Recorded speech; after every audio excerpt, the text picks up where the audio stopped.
بسم الله الرحمن الرحيم.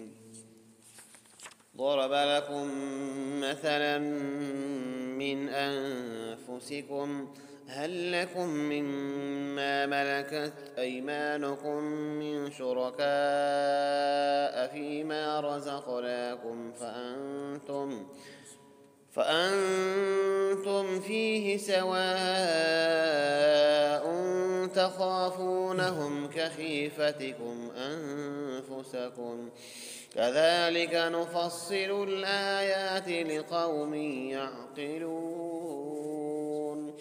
بل اتبع الذين ظلموا أهواءهم بغير علم ومن يهدي من أضل الله وما لهم من ناصرين.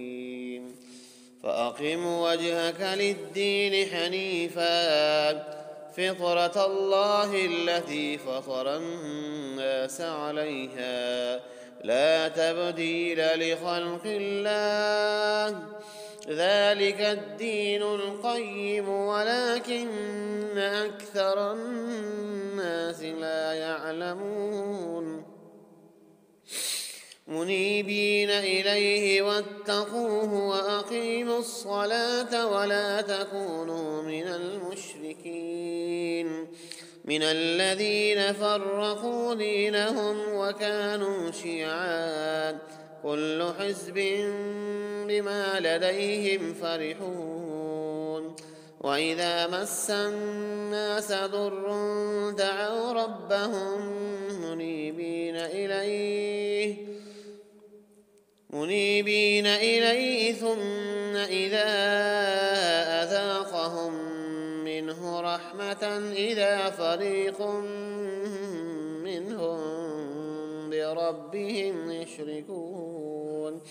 ليكفروا بما آتيناهم فتمتعوا فسوف تعلمون.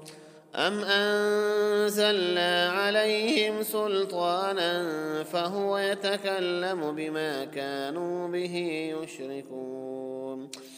وإذا أذقنا الناس رحمة فرحوا بها وإن تصبهم سيئة بما قدمت أيديهم إذا هم يقنطون.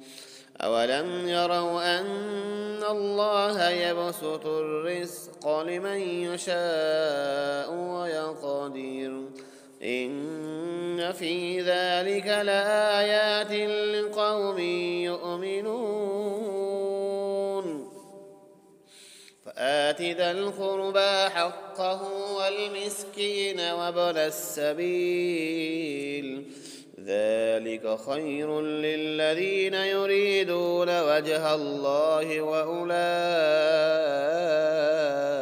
هم المفلحون. وما آتيتم من ربا ليربو في أموال الناس فلا يربو عند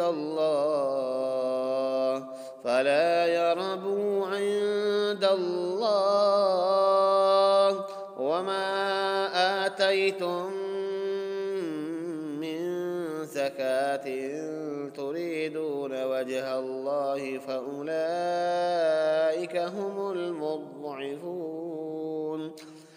الله الذي خلقكم ثم رزقكم ثم يميتكم ثم يحييكم هل من شركائكم من يفعل من ذلكم من شيء سبحانه وتعالى عما